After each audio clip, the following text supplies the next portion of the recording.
Hello everyone. In this video, I am going to show you how to open a Deliveroo account in Italy and become a rider. So let's get started and go to this link here, rider.deliveroo.it/n/id/apply, and then head to the link where it says apply now.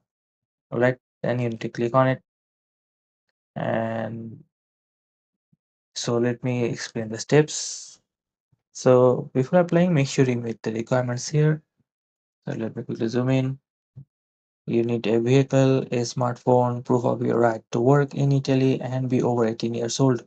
You'll also need to have some important documents ready, like this. And then, like this include your ID or passport, fiscal code, proof of address, and a bank account statement. If you're applying for a scooter or car, you'll need a driving license too. And then once you gather everything, you can start the uh, application process. All right, just select the area and then click continue.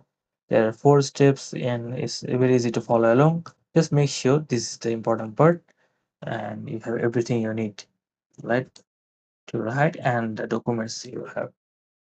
So after submitting, Deliveroo team will review your application, and this may take a few days, so be patient. You'll receive an email once they've made a decision. If your application is accepted, you will get a contract to sign in your inbox. Sign in to move forward. Next, there's another thing is that you need to order a professional uh, gear, which is you'll get high visibility gear and everything you need for the job from there. So you can also click on this.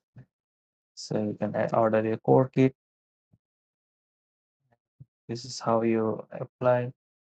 So you need to do this after you get an contract on your inbox, alright? And then finally download the Labor Writer app and book your sessions. And then start trading. You can choose your working hours and earn money on your own schedule. Alright. And that's all there is to it. So this is the process. So choose your kit and go continue. And that's all there is to it. Choose your size and check out. And it should be free shipping and then click continue and go with the continue, and this is just steps on it, and that's it. Anyway, that's all for this video, and I'll see you in the next one.